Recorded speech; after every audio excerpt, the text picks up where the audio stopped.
That seat does not belong to you. Take the boy and your wife and get off my aircraft before I have all three of you removed by force." Captain Roy Stafford did not whisper those words. He did not mutter them under his breath or slide them across the cabin with any attempt at subtlety. He delivered them standing in the center aisle of a $65 million Gulfstream G700, loud enough for every person in the forward cabin to hear, loud enough for the galley to carry the sound back through the aircraft like a stone dropped in still water. He said them with his arms crossed, his 4 gold stripes glinting under the soft overhead lighting, his jaw set in the particular way of a man who has already decided and is simply waiting for the world to catch up to his decision. The morning light came through the oval windows in long, pale bars. The auxiliary power unit hummed beneath the aircraft's belly. The cream-colored leather seats were warm from the Texas sun that had been building since 6 a.m., and the cabin smelled of fresh orchids and cold, sparkling water, and the faint industrial sweetness of a jet interior that had never once been neglected. It was the kind of environment designed to make people feel at ease. Roy Stafford had just made it feel like a courtroom. Marcus Ellison stood completely still. He was not a physically imposing man in the way people mean when they use that phrase. He was not broad or loud or decorated with any of the visible markers that usually signal to a room that someone important has entered it. He wore a charcoal linen blazer over a plain white shirt, dark jeans, clean white sneakers with no brand logo on the side. No watch, no ring, no designer bag. Nothing that announced itself. He stood in the aisle of that aircraft the way certain men stand in rooms, not filling them with presence, but simply being in them quietly, completely, in a way that made the room aware of him, rather than the other way around. His right hand rested lightly on his son's shoulder. Jordan Ellison was 15 years old. He wore khaki trousers and a white button-down shirt that was untucked on the left side, worn sneakers, a backpack with a dog-eared paperback tucked in the side pocket. He had his mother's eyes and his father's stillness, and right now those eyes were doing something that Marcus recognized with a particular sharpness in his chest. They were performing the labor of not showing what was happening inside. Jordan was 15 years old, and he was in the aisle of a plane in front of 4 other passengers and a flight attendant and a pilot in a pressed white uniform, and he was working very hard to make his face say nothing. Marcus kept his hand on his son's shoulder, not squeezing, just there. Diane Ellison stood slightly behind and to the right of her husband. She wore a beige wrap dress and carried a small leather crossbody bag. Her natural hair was pinned loosely at the back of her head, and she had the kind of composed, precise stillness that is not the same as calm. It is what comes after calm once a woman has spent enough years in enough rooms, deciding that the only energy worth spending is the kind that accomplishes something. She was looking at Roy Stafford with an expression that Marcus knew well. It was not anger. It was something older and more specific than anger. It was recognition. From seat 2, B. Derek Holt watched the scene unfold over the top of his folded newspaper. He was 52 years old, private equity, silver-framed reading glasses, the kind of man who wore his first-class status like a second uniform. He said nothing. But he had set the newspaper down a full 30 seconds ago, and he was no longer pretending to read it. From the galley entrance, Sophia Reyes stood frozen with a bottle of sparkling water in both hands. She was 28 years old and had been a flight attendant for 6 years, and in those 6 years she had developed the specific instinct that good cabin crew develop. The instinct for the moment when something stops being uncomfortable and becomes wrong. That moment had come and gone 30 seconds ago, and she was still calculating what to do about it, because what she wanted to do and what she was allowed to do were 2 different things, and she had never quite found the bridge between them. From row 4, Nate Okafor had not moved. He was 38 years old, a travel journalist, a man who had covered aviation stories on 4 continents, and he had recognized what he was watching from the moment Roy Stafford stepped out of the cockpit. His phone was resting on his knee. The screen was on. He had not announced this to anyone. What Captain Roy Stafford did not know, what none of them knew, not Derek Holt with his folded newspaper, not Brenda Kowalski in the rear galley with her hand trembling near the door panel. Not the ground crew outside who were beginning to exchange glances. Was that in exactly 14 minutes, the man he had just ordered off the aircraft would make a single phone call that ended Stafford's career on the spot. Not with a shout, not with a scene. With 4 words spoken quietly into a speakerphone on a sun-baked tarmac in the 96-degree heat of a Houston August morning. Marcus Ellison looked at Roy Stafford. His hand was still on Jordan's shoulder.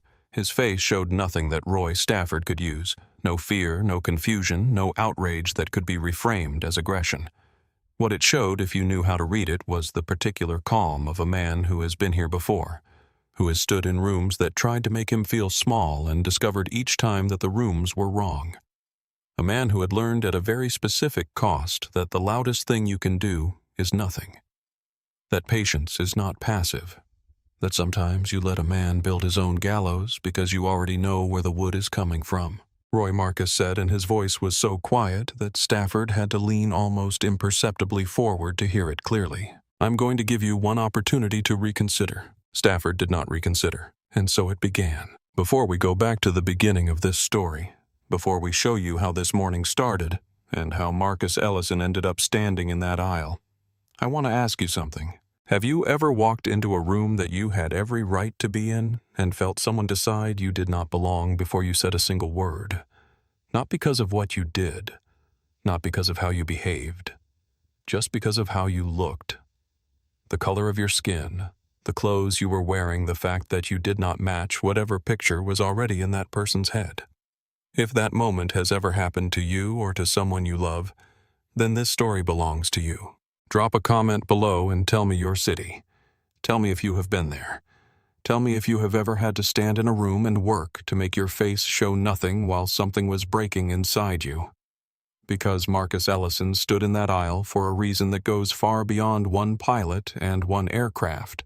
And by the time this story is over, you are going to understand exactly what that reason is. Hit that subscribe button if you believe that dignity is not something anyone can take from you, that it is something you carry in every room, on every flight, across every tarmac that ever tried to tell you to turn around. Because what Marcus Ellison does in the next few minutes is not about money. It is not about revenge. It is about something far more powerful than either of those things. Now, let us go back to where this morning began. The Signature Aviation FBO terminal at Houston Hobby Airport sits at the southern edge of the airfield, separated from the commercial terminals by a taxiway, a security fence, and approximately $30 million worth of private aircraft parked in tidy rows on a concrete apron that catches the Texas sun like a skillet.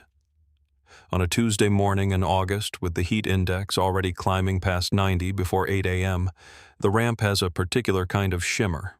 Not the romantic heatwave shimmer of travel posters, but the flat, industrial, unambiguous shimmer of a place where serious things happen and serious people expect them to happen on time. Parked at the north end of the ramp, nose pointed toward the taxiway, sat N441EG. A Gulfstream G700, its white fuselage and swept wings catching the morning light with the quiet authority of an aircraft that knows exactly what it is. It was, by any objective measure, an extraordinary machine. 111 feet of wingspan. Twin Rolls-Royce Pearl, 700 engines capable of producing nearly 17,000 pounds of thrust each. A range of 7,500 nautical miles, enough to carry 6 passengers from Houston to Singapore without stopping. The interior, cream leather, bird's eye maple trim, brushed titanium accents, 12 reclining seats, and a private aft suite, had been refitted 18 months ago at a cost that most people would find uncomfortable to say out loud. In the cockpit, Captain Roy Stafford was running through his pre-flight sequence. He moved through the checklist with the efficiency of a man who had done this thousands of times, which he had. 28 years of flying across 3 aircraft types and 2 careers had given him a physical fluency with cockpit procedure that required almost no conscious thought. His hands moved independently, confirming switches, cross-checking displays, entering the routing data for the Teterboro run into the flight management system. His mind, however, was elsewhere. Roy Stafford was 57 years old. He had the sharp, weathered features of a man who had spent decades squinting into glare at altitude silver hair cropped close on the sides and precisely parted 4 gold stripes on his epaulets that he wore the way some men wear a rank they feel they have earned and others have not. He had come to private aviation 5 years ago after a third failed attempt to secure a senior captain position at a major commercial carrier. Passed over each time he believed for reasons that had nothing to do with his record and everything to do with the changing face of an industry that was, in his view, prioritizing the wrong things. He had never said this in those exact words to anyone at Pinnacle Air, but it was the kind of belief that does not stay entirely interior. It leaks over time into tone, into decision-making, into the particular way a man looks at people who do not match the image he carries in his head of who belongs in certain places. In the galley behind the cockpit, Brenda Kowalski was arranging the forward service station with the meticulous attention to detail that had defined her 20 years in the industry. She was 44 with a tight bun and careful hands, and she had been flying with Roy Stafford on and off for 19 months. In that time, she had developed a finely calibrated internal alarm system where Stafford was concerned. A sense for the specific set of his shoulders and the specific temperature in his voice that meant the day was going to be difficult. The alarm had been quietly ringing since he pulled up the morning manifest 20 minutes ago. Ellison Capital Stafford had said half to himself, pulling the iPad from its mount. Never heard of them. Brenda had continued arranging the water glasses. Might be a newer client.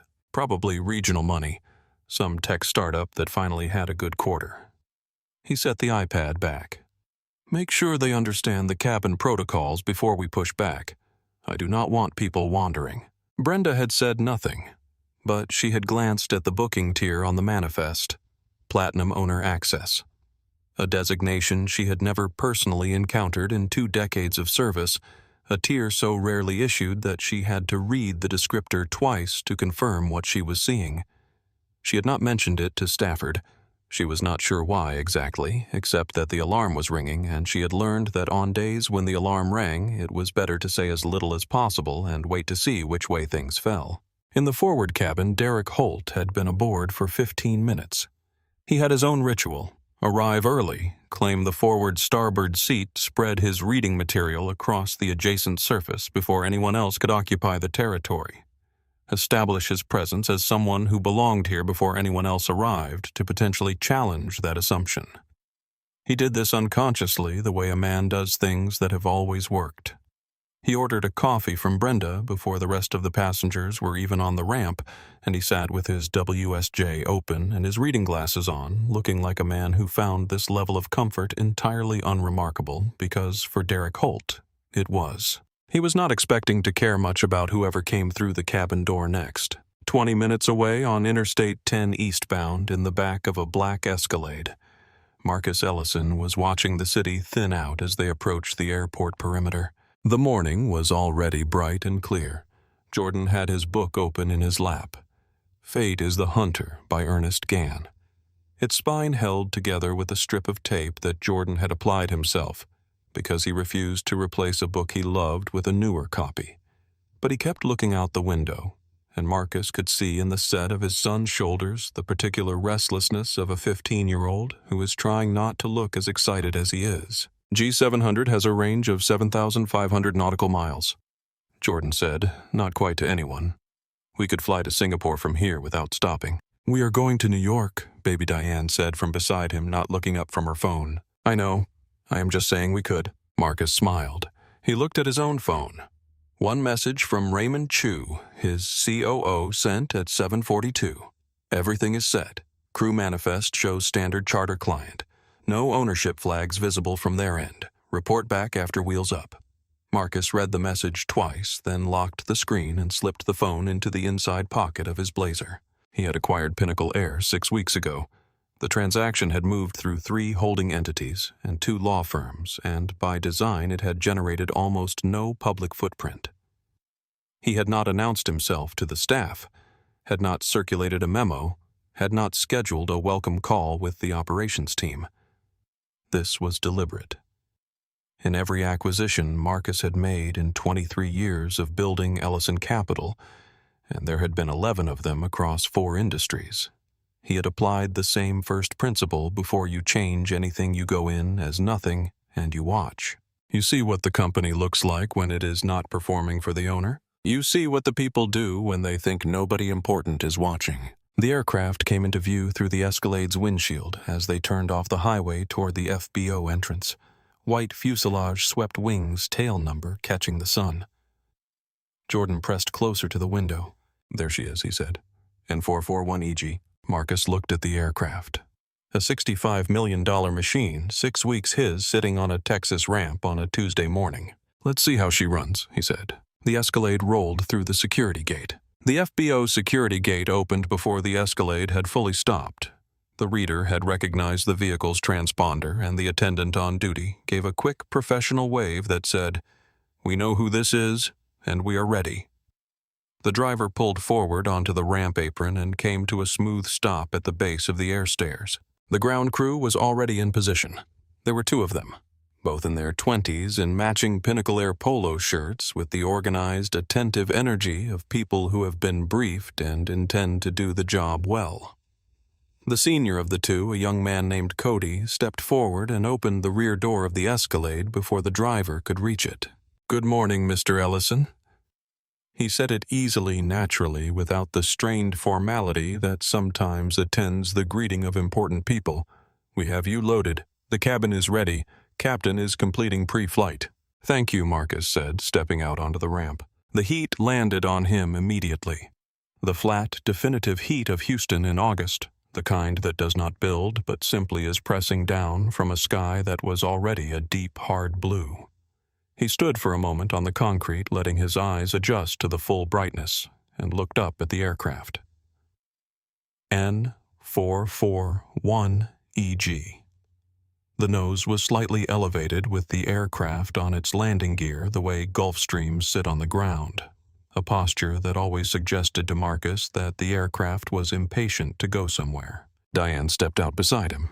She adjusted the strap of her crossbody bag and looked at the G700 with the composed appreciation of a woman who had been around enough extraordinary things to find them beautiful without being undone by them. She had been with Marcus since before Ellison Capital was anything more than a name on a business plan and a desk in a spare bedroom in Dallas, and she had learned over the years to read his stillness, to know the difference between the stillness of contentment and the stillness of assessment. This morning it was the latter. She did not comment on it. Jordan came out of the Escalade last, backpack over one shoulder book tucked under his arm, and stopped dead when the aircraft's full scale became apparent from ground level. He had seen the G700 in photographs and in specification documents, and in the YouTube channel he had been watching for 2 years that was run by a former Gulfstream test pilot who walked through every aircraft in the fleet with technical precision. He had known the dimensions, the weight, the engine specs, the avionics suite designation. None of that had prepared him for standing next to it on a ramp in the August heat and understanding with his body rather than his brain how large it actually was. "Wow," he said very quietly, which was all. From the cockpit window 22 feet above the ramp, Roy Stafford looked down. He had been watching the Escalade approach from the moment it cleared the security gate, and he had watched with the specific attention of a man who has already formed a judgment and is looking for confirmation of it. The confirmation he received was not the kind he was expecting. He expected tech company casual or old money conservative, a hoodie or a seersucker suit, or at minimum some visible token of the wealth required to book a platinum charter. What he saw instead was a black family in ordinary clothes, carrying ordinary bags, stepping onto his ramp as if it were entirely natural, because for them it was. His jaw tightened. He looked down at his iPad manifest. Ellison Marcus, Ellison Diane, Ellison Jordan. He looked back at the family. He looked at the booking tier label at the top of the manifest, Platinum Owner Access, and his mind moved through it without stopping the way a mind moves through information it has decided in advance is incorrect. He set the iPad in its mount and reached for his headset. In the forward galley, Sophia Reyes was at the top of the air stairs, ready to receive the passengers. She was 28 years old with dark hair pulled back in a clean chignon and the professional warmth of someone who genuinely liked people. Not as a personality performance, but as a fundamental orientation toward the world that showed up in small, precise ways. The way she made eye contact first. The way she knew from a single glance what a passenger needed before they asked, the way she had memorized the names on the manifest before the aircraft finished loading. Marcus came up the stairs first. Sophia met him at the threshold. "Good morning, Mr. Ellison. Welcome aboard." She stepped aside to let him pass, then addressed Diane with the same warmth, and then Jordan. And here she made a small deliberate choice that she had thought about since reading the manifest that morning, because the manifest had included a passenger note that Marcus's assistant had filed during the booking. Son is an aviation enthusiast. So Sophia said with a small, genuine smile. "Jordan, the avionics suite on this aircraft was updated last week. Completely new display panels. You might find it worth a look. From the right angle from the cabin entry, you can see the top of the glare shield." Jordan looked at her as if she had just spoken directly to the part of him that very few adults thought to address. For real. For real. He did not run. He was 15, and he had been raised by a man who did not run. So instead, he walked quickly toward the front of the cabin, turned at the galley entrance, and craned his neck around the corner toward the cockpit. He did not cross the threshold. He did not reach for anything. He stood 3 feet outside the cockpit door and looked at the instrument panels, the way a person looks at something they have been waiting their whole life to be in the same room with. Roy Stafford was out of his seat before Jordan had been standing there for 10 seconds. He did not come out of the cockpit the way a person comes through a door. He came out of it the way a man asserts territory, pushing through the narrow galley space with his shoulders squared and his eyes already fixed on Jordan with an expression that had bypassed professional concern and gone directly to something more personal. "Step back from the flight deck." Jordan startled. He took an instinctive step backward, and the sudden movement knocked his book loose from under his arm. It hit the carpet with a flat sound and slid against the base of the galley counter. "I was just—" Jordan began. "Back now." Stafford pointed toward the cabin. "Sit down." "I wasn't going to touch anything, sir. I just wanted to see the—" I did not ask for an explanation. Jordan bent to pick up his book. Stafford watched him with the expression of a man who has concluded something and is waiting to be proven right. From the storage compartment at the rear of the forward cabin where he was stowing his blazer, Marcus heard every word. He straightened. He turned around slowly and walked back toward the front of the cabin. His face showed nothing that could be used against him. "He was looking," Marcus said. His voice was completely flat, not confrontational, flat in the way of something that has had all excess pressed out of it, leaving only the fact. Stafford looked at Marcus. He looked at him the way he had looked at the family from the cockpit window, with an assessment already made, looking for confirmation. "I am the pilot in command," he said. "On my aircraft, I do not repeat instructions to passengers." "He is 15 years old," Marcus said. He was standing in the galley looking at the panels from 3 feet away. A simple, calm request to take his seat would have been appropriate. "I will determine what is appropriate, Mr. Hayes," he caught himself, "Mr. Ellison." But the slip had happened. In the half-second stutter between Hayes and the correction, Marcus had registered something that he filed without expression. Stafford had reached for a generic name, and the name he had reached for was not the one on the manifest. Diane sat down in the forward port seat and set her crossbody on the adjacent table with the careful, deliberate movement of a woman who is choosing very consciously where to put her energy. She looked at Sophia, who was standing at the galley entrance with both hands holding nothing, her expression carefully managed. In seat 2B, Derek Holt had completely abandoned the pretense of reading. He was watching. Jordan sat down. He set his book in his lap, straightened his back, and looked out the oval window at the ramp below. His face was composed. If you did not know him, you would think he was fine. Marcus knew him, and Marcus looked at his son's composed face and felt something in his chest tighten in a way that had nothing to do with anger, and everything to do with the particular helplessness of watching your child absorb something they should never have had to learn. Stafford retreated slightly toward the cockpit doorway. He was not done. Marcus could see that clearly. He had been reading rooms for 23 years, and this one had a specific and recognizable quality, the quality of a situation that has not yet found its shape, that was still deciding what it was going to be. He sat down across the aisle from Jordan. He placed both hands on his knees. He looked at the oval window. Outside, the ramp shimmered in the August heat, and the aircraft's Rolls-Royce engines sat quiet on the wings, ready, patient, entirely indifferent to what was happening inside. Marcus waited. Stafford came back out of the cockpit 3 minutes later. He had used those 3 minutes to build something. Not an argument exactly, more a posture, a framework of language that would allow him to do what he wanted to do and call it procedure. He stepped into the cabin aisle and clasped his hands behind his back in the stance of a man conducting an official action. "Before we push back," he said, addressing the cabin generally, but not looking at anyone except the Ellisons, "I need to complete a supplemental security verification. This is standard for charter bookings that come through third-party brokers." Sophia, at the galley entrance, looked at him. She had been flying with Stafford for 19 months, and she had never, not once, seen him conduct a supplemental security verification on any passenger. She said nothing yet. She was counting. Marcus looked at Stafford. "The FBO conducted the full ID verification at the gate. All 3 of us. We came through platinum clearance. Ground clearance and flight clearance are 2 separate protocols," Stafford said. He had invented this distinction in the cockpit. It was not part of any procedure manual at Pinnacle Air or any regulation he could accurately cite, but it had the texture of something official when said in the right tone. "I need to see government-issued identification for all 3 of you." "You need to see," Diane began, and then she stopped herself. She looked at her husband. Something passed between them, a kind of silent negotiation, and Marcus gave a small nod. "We have already been verified," Marcus said, "but I will comply." He reached into the inner pocket of his blazer and produced his Texas driver's license. He held it out without comment.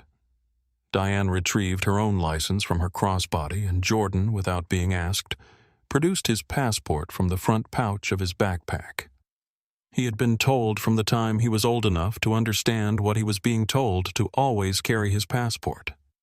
He had always understood why, even when he wished he did not. Stafford collected all 3 documents.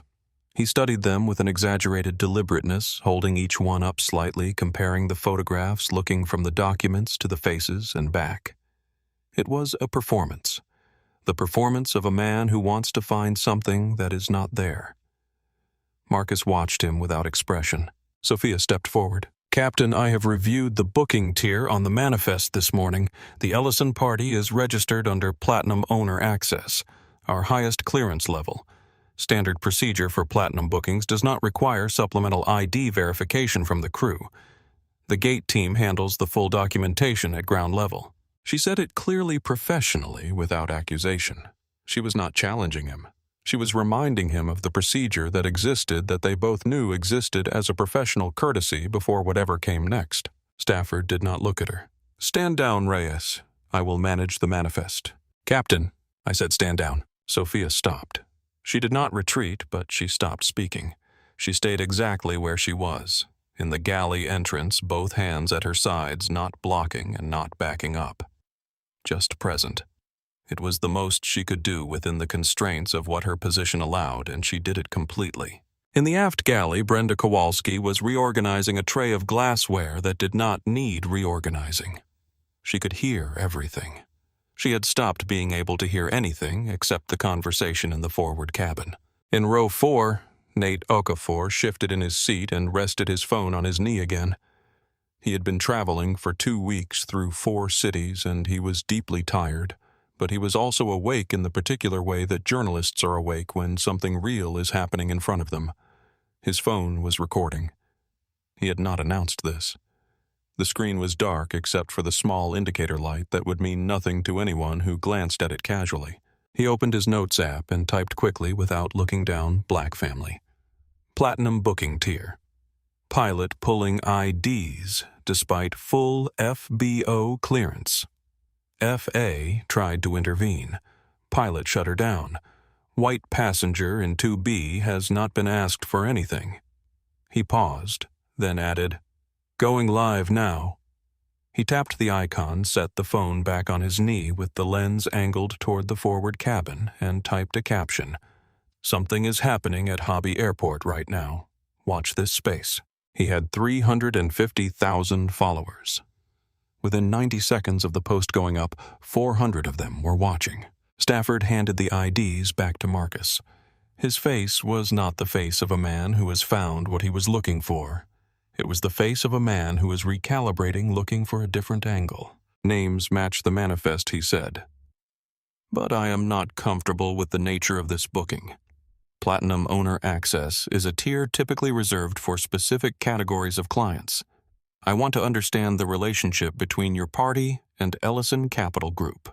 "The relationship between my party and Ellison Capital Group," Marcus said, "is not relevant to whether we sit in these seats and fly to New York. Our documents are in order. The booking is paid. The manifest has our names. I would like to understand what specific security concern you are trying to address, because so far you have not named one." A silence. Derek Holt set his newspaper down on the side table, folded it once, and leaned slightly toward the aisle. "Look," he said in the conciliatory tone of a man who believes he is being helpful. "Some of us have schedules this morning. If there is a question about the booking, maybe it gets sorted out at the terminal so we do not all lose our morning." Diane looked at him. Not with heat. With the particular exhaustion of a woman who has been in this specific conversation too many times to find it surprising. "No one was speaking to you," she said. "I am just trying to move things along." "I know exactly what you are trying to do." The precision of it stopped him. Derek looked at Diane for a moment in which the comfortable certainty on his face reorganized itself into something less comfortable, and then he looked away. He picked up his newspaper and looked at it without reading it. Stafford produced a tablet from the cockpit. He opened an internal Pinnacle Air form, a security questionnaire that had been created for situations involving suspicious bookings and had, in the 18 months Stafford had been flying for the company, never been used by any pilot. Sophia had seen the form in training. She had never seen it deployed. She watched Stafford open it with the feeling of someone watching a person pick up a tool they have never used and intend to use incorrectly. "Who referred this charter to your party?" Stafford asked, stylus poised. Marcus looked at him. "A company associate." "Name of the associate? Irrelevant to flight safety." "What is the business purpose of travel today?" "Personal." "Do you have documentation of your relationship to the corporate entity that made this booking?" "The corporate entity that made this booking," Marcus said, "is Ellison Capital Group. My name is Marcus Ellison. That is not a coincidence." "Are you a founder, executive investor?" Diane set her water glass down. It made a small, deliberate sound on the table. She looked at Stafford with absolute clarity. "Captain, are you asking every passenger on this aircraft these questions, or just us?" A silence that was different from the previous silences. Thicker, more acknowledged. Derek Holt did not look up. Sophia pressed her lips together. From row 4, Nate Okafor's phone captured the silence with perfect fidelity. "This is a security protocol," Stafford said. "It applies where I determine it applies." "I see," Diane said. 2 words. She looked back at the oval window. In row 4, Nate updated his caption. "Pilot now demanding business documentation from black family. Has not asked white passenger in 2B for identification or documentation of any kind. FA attempted to object and was told to stand down. The view count climbed past 2,000. Comments were moving fast. He watched them scroll without engaging with any of them because his attention was on the forward cabin where Jordan Ellison had just set his book down on the seat beside him. Jordan was 15. He had his father's stillness and his mother's precision, and underneath both of those, the specific knowledge of a teenager who has spent serious, concentrated hours learning the rules that govern the thing he loves most. He looked at Stafford. He did not look at him with defiance. He looked at him with the expression of a person who has just watched someone walk in the wrong direction with complete confidence and is deciding whether it is their responsibility to say so. He decided it was. "Sir Jordan said, I have read every section of FAR, Part 91 that covers pilot and command authority over passengers and cabin safety. None of it requires a passenger to document their relationship to the booking entity. None of it gives a pilot in command authority to demand business records as a condition of service. What you are doing right now is not in the regulations. It is not a protocol. You are inventing it. The cabin went entirely silent. Sophia pressed the back of her hand against her mouth very briefly and looked at the ceiling. Nate Okafor exhaled through his nose and tilted his phone 2 degrees to the left to make sure Jordan's face was in frame. Stafford stared at the 15-year-old who had just cited federal aviation regulations at him accurately in front of 4 witnesses, and something moved through his face that was not embarrassment. A man like Stafford could not easily reach embarrassment, but was something adjacent to it and more volatile. The rage of a person who has been caught doing something they know is wrong by someone they did not expect to know better. "Sit down," Stafford said, and stopped speaking. Marcus looked at the pilot. He had been very still for a very long time. When he spoke, his voice was so quiet that the only reason it reached Stafford was because the cabin was so absolutely silent. "Do not speak to my son that way." Stafford held Marcus's gaze for a long moment. What he saw there did not help him. He saw nothing he could use, no heat, no trembling, no visible crack in the composure that he could reframe as instability or aggression. He saw a man looking at him the way a man looks at something he has already decided to outlast. He turned back to his tablet. "I am going to need to see documentation," he said. "Proof that this booking is legitimate. Bank confirmation, company registration. Something that establishes that you have authorized use of this charter." Marcus did not speak immediately. He let the demand sit in the air long enough for everyone in the cabin to hear it for exactly what it was. Then, "You have 3 valid government-issued IDs. You have a paid manifest with our names on it. You have a Platinum Owner Access Clearance Code from FBO. At what point does the documentation become sufficient for you?" "Captain, when I am satisfied." "And what would satisfy you?" Stafford did not answer that. In row 4, Nate Okafor typed without looking down. "Pilot now demanding bank confirmation and corporate registration from Black family to verify a charter booking. That is already paid and cleared at the FBO level. This man is a commercial pilot with FAA authority, and he is using it to demand that a Black family prove they have money." He posted it to his platform. 1,400 immediate reactions. The live view count climbed past 4,200. Brenda came out of the aft galley. She walked to the forward station and stopped there, not approaching the Ellisons, not speaking, just standing in the space, her hands at her sides. She looked at Marcus and Diane and Jordan with an expression that had crossed from uncomfortable into something closer to distraught. She wanted to do something. She did not know what she was allowed to do. She was 44 years old, and she had 19 months of flying with Roy Stafford, and she understood in the specific way that people understand things they do not want to examine too closely that what was happening in this cabin was wrong in a way that procedure could not fix, because procedure was not what this was about. Sophia tried again. "Captain?" Her voice was professionally level. "I want to formally note for the record that the standard operating procedure for Platinum Owner Access bookings does not include any of the verification steps you are currently conducting. I have not seen this protocol applied in my time with Pinnacle Air. I am not comfortable with the direction this is going." Stafford looked at her for the first time since telling her to stand down. "You have noted it," he said. "Now stand down and let me do my job. With respect, I am doing mine." The look he gave her was brief and cold and utterly clear in its meaning. "This will cost you." Sophia received it without blinking. Derek Holt stood up. He unfolded himself from seat 2B with the deliberate movement of a man who has decided to be useful, and he crossed the narrow aisle to the Ellison's side of the cabin. He crouched slightly to put himself at conversation level with Marcus, assuming an intimacy that had not been offered, and lowered his voice in the way people lower their voices when they want to seem confidential while being loud enough for everyone to hear. "Look," he said, "I am going to be straight with you, friend. Nobody here is saying anything personal. The captain has his authority, and on a private charter that means something. If there is a mix-up with the booking, it is cleaner for everyone, including you, to sort it out from the terminal and rebook. No hard feelings. These things happen." Marcus looked at him. He gave Derek Holt the full weight of his attention for exactly 3 seconds, And in those 3 seconds, something in Derek shifted, though he could not have said what. "I appreciate your concern for your own schedule, Mr. Holt," Marcus said. "We will be staying in our seats." Derek blinked. "I am trying to help."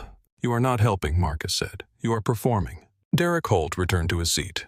He sat down. He did not pick up his newspaper. Nate captured every word. His comment feed was updating faster than he could read it. He did not look at the comments. He kept his eyes on the forward cabin on the 3 members of a family who had been boarded for less than 20 minutes and had been asked to prove themselves 4 times, and on the white man in seat 2B who had just been stopped cold by 2 words that cut straight through whatever character he thought he was playing. Jordan in his seat was very still. He had his book back in his lap, but he was not reading it. He was watching his father with the focused, almost scientific attention of someone studying a technique. He had seen his father in difficult situations before, at dinner tables where people said things they should not have, in lobbies where people looked through him rather than at him, in meetings that Marcus described afterward with complete precision without once raising his voice. Jordan had grown up watching his father navigate a world that was frequently not designed for men who looked like his father, and he had internalized many things from that watching. But he had never seen it like this. This concentrated, this witnessed, this deliberately escalated by someone with institutional authority and a uniform and the willingness to use both for something ugly. He looked at Stafford and then back at his father. He said quietly, "He is not going to stop." Marcus did not look away from Stafford. "No. So what do we do?" Marcus was quiet for a moment. "Then, we let him show everyone in this room exactly who he is. And then we leave." Stafford heard none of this. He was focused on his tablet, scrolling through the booking record with exaggerated attention, looking for anything that could serve his purpose. He found nothing. The booking was clean paid, cleared, documented at every level. He set the tablet down. He looked at the Ellisons. "I am going to be direct," he said. "I have a responsibility for the safety and harmony of this aircraft. When I have passengers who I believe may not belong on a charter of this tier, for whatever reason, I have the authority to deny boarding. I am going to ask you one more time as a professional courtesy to step off voluntarily. Take your time, gather your belongings. We can have this resolved at the terminal without any further incident." Diane looked up from the oval window. She looked at Roy Stafford with an expression that had moved past clarity into something quieter and more definitive. "We have done nothing wrong," she said. "We have presented our identification. We have answered your questions. Our booking is legitimate. We are not leaving this aircraft voluntarily." "That is your choice," Stafford said. He turned to Brenda. He did not ask. He looked at her, and the look was enough. The 20-pound look of a man who expects his authority to carry even when it should not. Brenda looked at him. She looked at the Ellisons. She looked at Sophia, who was watching her with an expression that was open and waiting and entirely without judgment, because Sophia understood that the person in the hardest position in this cabin was not the person with the most at stake, but the person with the least. Brenda moved toward the door panel. She did not press the release. But she moved toward it, and that movement said something that the words she had not spoken also said, that fear is a force that operates through people who know better, and she was in its grip. Sophia stepped in front of the door. "I will not open it," she said. Her voice did not shake. "They have not done anything that warrants removal. I will not participate in this." Stafford looked at her. The look lasted long enough to mean something. Then he looked at Marcus. "Last chance," he said. Marcus looked at his son. Jordan was looking at him with those steady, too-old eyes, his book in his lap, his backpack on the floor beside him, his button-down shirt untucked on the left side. He looked like every version of himself Marcus had ever loved, and he looked like something Marcus had not been able to protect him from. And both of those things were true at the same time. "Same," Jordan Marcus said quietly. "Grab your bag." Jordan picked up his backpack. He stood. He looked at Stafford once. Not with anger, not with the teenage defiance that would have been entirely understandable and entirely the wrong thing. with something more uncomfortable than either of those. With the clear-eyed recognition of a 15-year-old who understands exactly what he is looking at and finds it above all else disappointing, Diane stood. She smoothed the front of her dress. She picked up her crossbody bag. She looked at Sophia. "You have been exceptional," Diane said. "This is not on you." Sophia's jaw tightened. She said nothing. Her eyes were very bright. Marcus turned toward the exit. As he passed the galley, he spoke quietly enough that only the forward cabin heard it. But in a cabin that had gone completely silent, the forward cabin was enough. "Enjoy this moment, Captain," he said, not looking back. "It is the last one you will have on this aircraft." He walked out. Diane and Jordan followed him. Their footsteps were even and unhurried on the carpeted aisle, and the only sound in the cabin after they passed through the door was the ambient hum of the APU, and from seat 2B, the very quiet, very controlled exhale of Derek Holt, who was staring at the seat back in front of him and not looking at anyone. If you are watching this right now and something in your chest is tight, good, it should be. Because what Jordan just did in that cabin, citing federal aviation regulations clearly and accurately at 15 years old in the middle of something designed to make him feel small, takes a kind of courage that most adults spend their whole lives working up to. And what Roy Stafford does in the next few minutes is going to test every ounce of composure this family has ever built. Do not go anywhere. If you have not subscribed yet, do it right now because this story is not close to over and the ending is going to leave you speechless. Drop a comment and tell me, what would you have done in Marcus's position? In Jordan's? In Sophia's? There are no wrong answers, but I want to know where you stood watching that cabin. Now let us get back to that tarmac, because Marcus Ellison is standing in 96-degree heat, and he is not angry.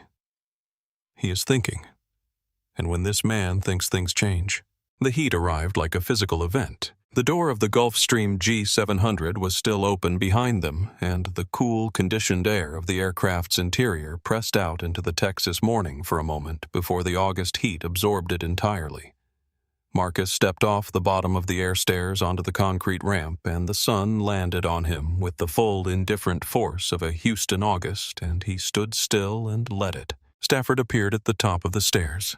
He watched them descend from the threshold with his arms crossed, and a look of settled satisfaction. The look of a man who has done what he set out to do and expects to feel vindicated.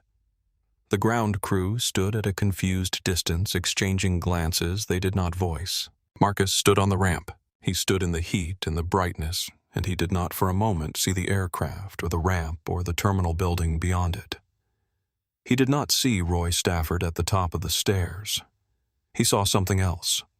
Something that surfaced without being called the way certain memories surface in certain moments, not as intrusion, but as context. He was 22 years old, Dallas, Texas. It was October, cool and clear, and he wore his best suit, the one his mother had bought him at a department store on a Saturday she had set aside for this specific purpose. A charcoal suit that was a size too large, because she had bought it to grow into, and he had rolled the sleeves slightly and pressed the lapels the night before, and told himself that it was fine that he looked professional, that the size was not visible to anyone who was not looking for it. The firm was called Meridian Capital Partners. They had a downtown Dallas office on the 14th floor of a building with a marble lobby, and the receptionist behind the desk did not look up when he came through the revolving door. When she did look up, her expression cycled through a recognition that was not recognition, the recognition of someone categorizing rather than seeing. "The service entrance is around the side," she said. He stood still for a moment. "Then I have an interview, 9:30. Summer analyst position. Marcus Ellison." She looked at him for another second. Then she picked up the phone on her desk and called upstairs, and while she waited for an answer, she looked somewhere to the left of his face. The answer came. She listened, said nothing, set the phone down. "They said to tell you the position has been filled." He did not say anything. He nodded once, thanked her, turned around, pushed through the revolving door, walked to his car in the parking structure 3 blocks away, and sat in it for a long time. He did not cry. He opened the glove compartment and took out a yellow legal pad and a pen. and he wrote the name of the firm at the top of a blank page, Meridian Capital Partners. Below it, in capital letters, he wrote 2 words, "Remember this." He closed the pad and drove back to campus. 3 weeks later, he discovered through a classmate who had applied for the same position that the position had not been filled. The interviews had continued for 2 more weeks after his visit. The role was eventually given to a candidate with a lower GPA and no relevant internship experience, a fact that the classmate shared without apparent awareness of what it meant. Marcus had written nothing in the legal pad about this. He did not need to. The page with the firm's name was still there. 23 years later, Ellison Capital owned 3 of Meridian Capital Partners' former portfolio companies. He had never contacted anyone at the firm. He did not feel the need. The companies were enough. He was 34 years old. Atlanta, Georgia. A domestic flight morning departure, first class, boarded on time. He wore a dark suit and carried a leather briefcase, and his boarding pass showed seat 2A, which he had booked 6 weeks in advance. The gate agent stopped him. She did not stop the 6 passengers who boarded before him. She asked for his boarding pass, which he provided. Then she asked for a second form of ID. He provided it.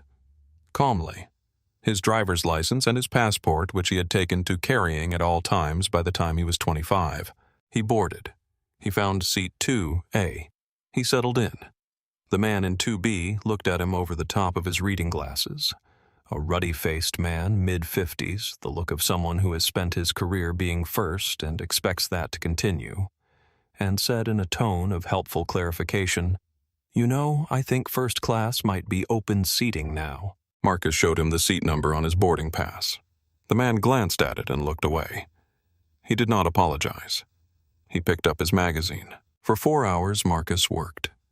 He signed 3 acquisition documents at 30,000 feet. He reviewed 2 term sheets and annotated both. He sent 7 emails.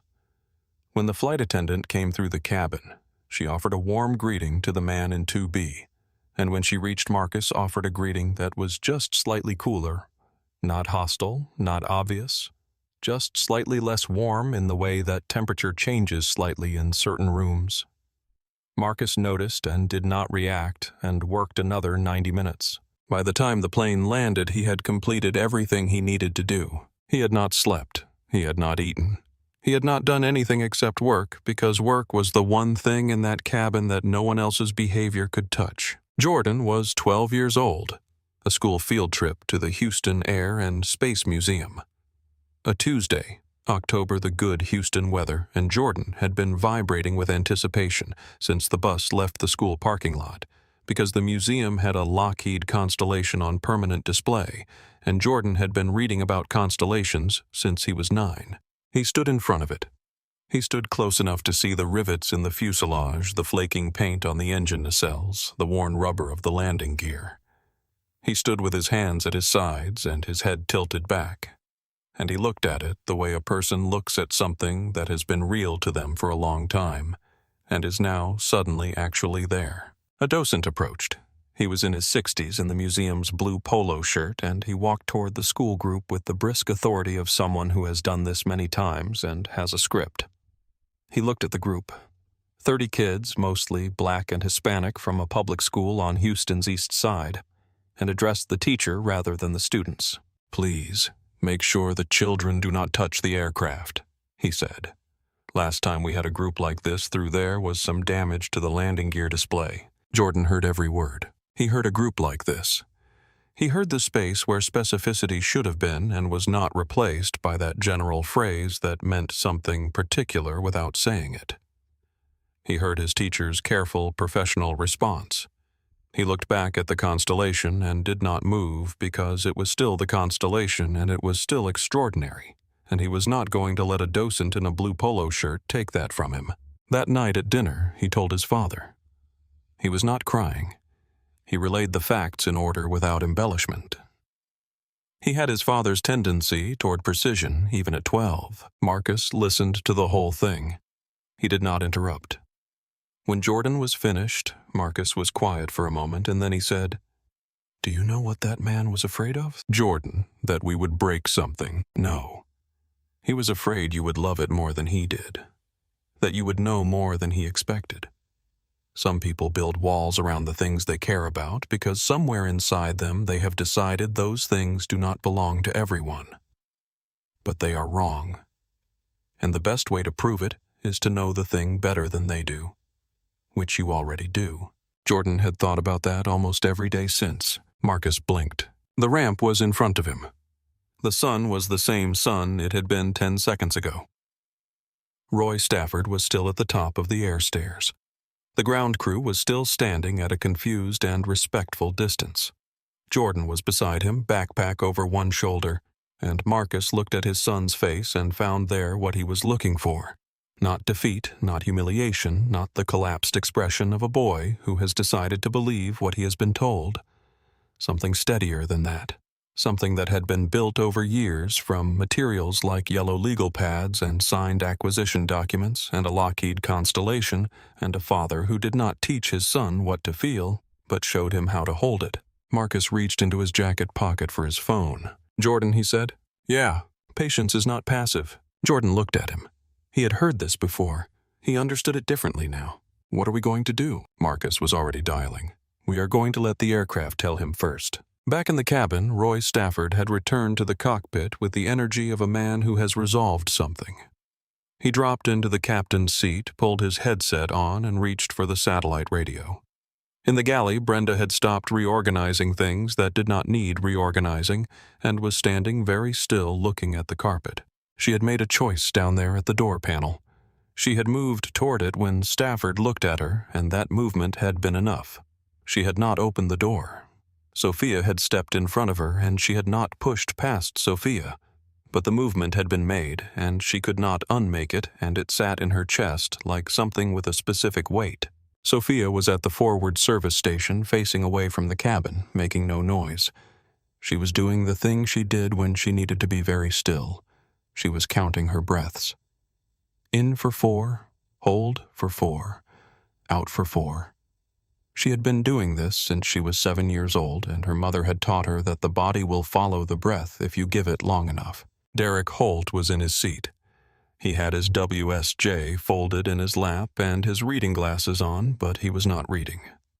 He was looking at the window.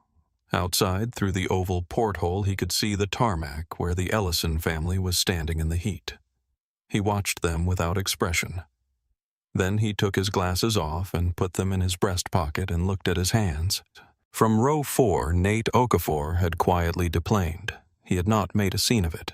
He had simply stood up after the Ellison family walked out, picked up his carry-on, and told Brenda, who passed him in the aisle without really seeing him, that he would not be continuing on this flight. She had nodded automatically. He had walked down the air stairs and now stood near the terminal building with his phone in both hands, stream still running, view count at 11,000 and climbing. He gave a calm, factual summary to his audience. "What you just watched," he said quietly. Not performing but reporting was a black family with a platinum-tier booking on a private charter, be asked to show identification twice, answer questions about their corporate relationships, and justify their presence on a paid and fully cleared flight. By the pilot in command who did not ask the white passenger in seat 2B for anything. The flight attendant attempted to intervene and was told to stand down. The family complied with every request. They said nothing abusive or aggressive. They were asked to leave and they left. I am a travel journalist. I cover aviation. I have seen variations of this story before. I have never seen it this concentrated, this documented, or this completely without ambiguity. He paused. The pilot said something before they walked out. I want to make sure you heard it clearly. He found the timestamp, played the clip.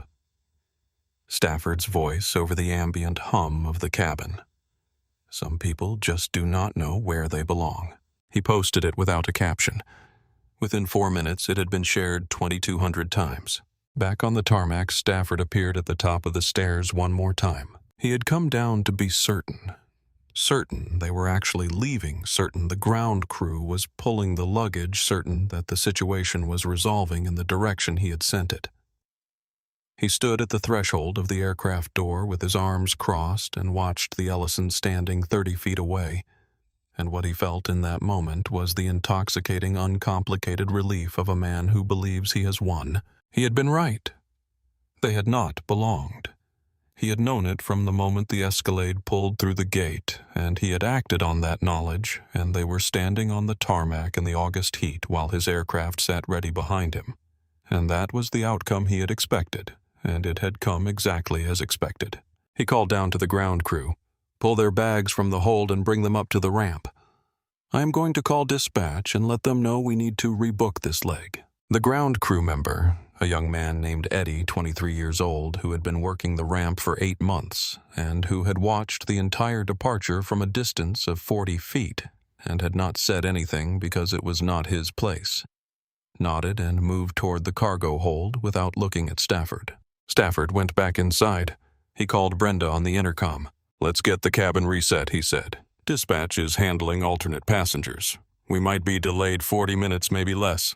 I will file the incident report once we are in the air." Brenda picked up the intercom handset. She held it for a moment before responding. "Roy," she said. And then she stopped, because she could hear from the single word, his name, just his name, that she was about to say something that would not help anything right now, and she had spent 19 months choosing not to say the things that would not help anything. And she made that choice again because the habit of it was stronger than she was. "Understood," she said. She set the handset down. She walked to the forward cabin and began straightening the seats the Ellisons had occupied. She smoothed the leather of the cushion where Jordan had been sitting. His book was gone. His backpack was gone. The only evidence that they had been there was a small indentation in the seat and a single round water ring on the side table where Diane had set her glass. Brenda looked at the water ring for a long moment. She picked up a cloth and pressed it to the table. Then she stopped pressing and just held the cloth there, motionless, looking at the oval window. Outside, through the porthole, she could see Marcus Ellison standing on the tarmac. He was not pacing. He was not gesturing. He was standing with his phone to his ear, completely still, looking at something beyond the terminal building, and even from this distance, even through thick aircraft glass and the shimmer of August heat, there was something about the way he was standing that made Brenda Kowalski's stomach drop in a way she had no immediate language for. She stood at the window with the cloth in her hand. She thought about the moment she had moved toward the door panel. She thought about Sophia stepping in front of her. She set the cloth down on the seat beside her and picked up her own phone and looked at it and did not know what she was going to do with it and set it back down. In the cockpit, Roy Stafford reached for the satellite radio with the comfortable authority of a man in his own domain and prepared to tell dispatch that the situation had been managed. He had no idea that on the tarmac below him the situation was only now beginning. The heat on the ramp was 96 degrees and rising, the kind of heat that does not negotiate. It pressed down from a sky that had gone from pale blue to hard white since they had been in the cabin, and it radiated back up from the concrete in waves that Marcus could feel through the soles of his sneakers. The ground crew had brought the 3 bags up from the cargo hold and set them carefully near the base of the air stairs, carefully in the way that people handle situations they did not cause and do not know how to fix. Rosa Medina was crossing the ramp toward them at a pace that was not quite running but was faster than her normal walk. She was the FBO manager, mid-40s, 20 years at hobby. The kind of institutional knowledge that makes a person the actual center of gravity of any operation they oversee, regardless of what their title says. She had her radio in one hand and her tablet in the other, and her expression was the expression of a person who has just seen something on a screen that should not be possible. "Mr. Ellison." She stopped in front of him. "I just got the deplane notification from the aircraft. Can you tell me what happened?" "Captain Stafford asked us to leave the aircraft," Marcus said. "Simple factual." Rosa stared at him, then at the aircraft. Stafford was visible at the top of the air stairs, arms crossed, watching. She looked at the Platinum owner access code on her tablet screen and then back at Marcus, and something in her face went through a rapid and private reckoning. "I am so sorry," she said quietly. "I will contact the operations desk immediately." "Not yet," Marcus said. "I need about 10 minutes. She looked at him for a moment. She was not sure what he was planning, but she had been running this FBO long enough to know the difference between a passenger who was upset and a passenger who was operating, and Marcus Ellison was operating. "Of course," she said, "whatever you need." She stepped back and stood nearby, radio in hand, waiting. The Ellisons moved to the shade at the edge of the terminal overhang. It was not much cooler there, but it was out of the direct sun. The ground crew had brought their bags. Diane stood with one hand resting on the strap of her crossbody and her sunglasses down over her eyes, and for the first time since they had boarded the aircraft, she allowed the composure to shift slightly, not to anger, not to the anger that would have been entirely justified and entirely exhausting, but to something quieter and more private. She took Marcus's hand. She did not say anything. Neither did he. Jordan set his backpack on the concrete and sat on it. He looked at the aircraft from 30 feet away. He could see the tail number from here, N441EG. He had recognized it from the highway. He looked at it now with a different kind of attention. "He said some people do not know where they belong," Jordan said. He was not asking for confirmation. He had heard it. He was just placing it in the air between them. "I heard him," Marcus said. He said it like he was certain. He was. Jordan was quiet for a moment. He looked down at the cover of his book. "Fate is the Hunter." The tape on the spine, dark with handling.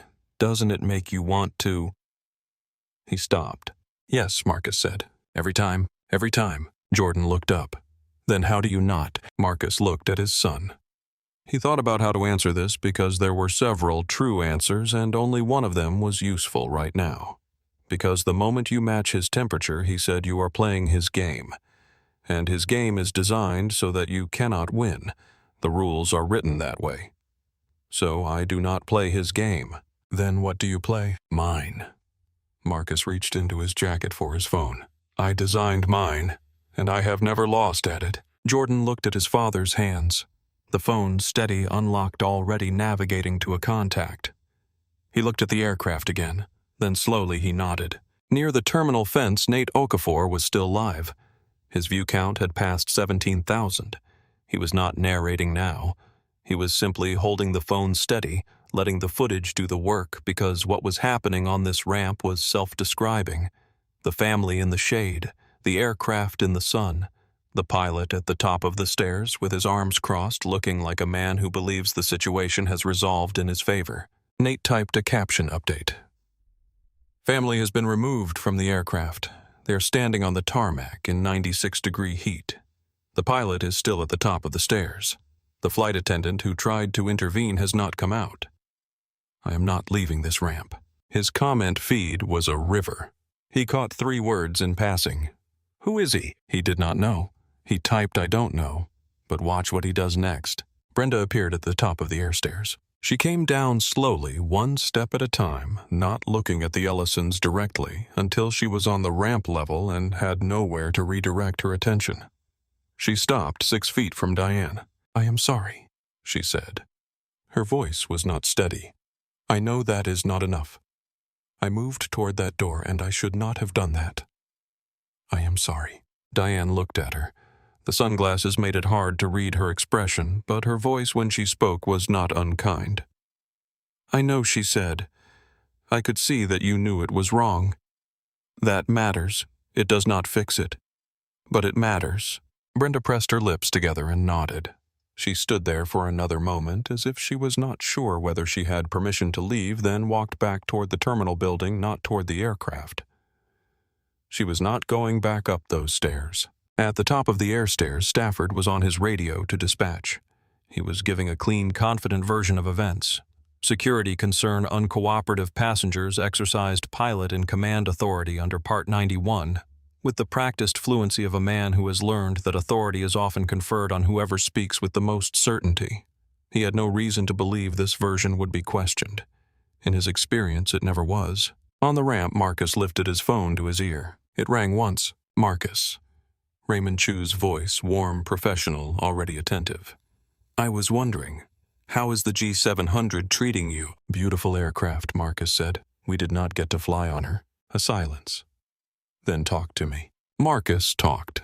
He was precise and unhurried, and he covered everything, from Jordan at the cockpit door through the document, demands through Stafford's final words on the aircraft. aircraft in the order they occurred without editorializing.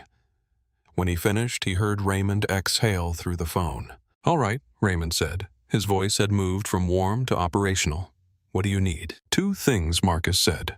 "First, do not contact the crew. Do not flag the incident internally yet. Give me 10 minutes on the ground before anything moves inside the company." "Understood." "Second, can you push a system notification to the cockpit management display, owner-level verification? The kind that populates automatically when an authorized owner is confirmed aboard, or in this case, was aboard." Raymond was quiet for a moment. "You want the aircraft to tell him before I do. I want him to see his own records contradict him, from the machine he was sitting in when he made his decision. Before he hears a human voice," Raymond said. Marcus, "That is, yes, I can do that. Give me 8 minutes to pull the system access and cue the notification. Set it for 8 minutes from now, then stay on the line. When I come back to the aircraft, switch to my phone's speaker on my signal." "Done."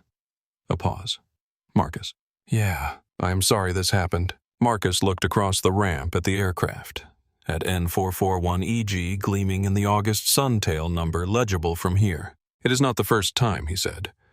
"Let us make sure it is the last." He pocketed the phone. He looked at Jordan, who was watching him from the backpack on the concrete. 8 minutes, Marcus said. Jordan stood up. "Then what?" "Then we go back." Jordan shouldered his backpack. Something in his face settled. Not into ease exactly, but into the thing that comes just before readiness. He looked at the aircraft one more time. "He really thought he owned it," Jordan said. "He thought he owned the sky," Marcus said.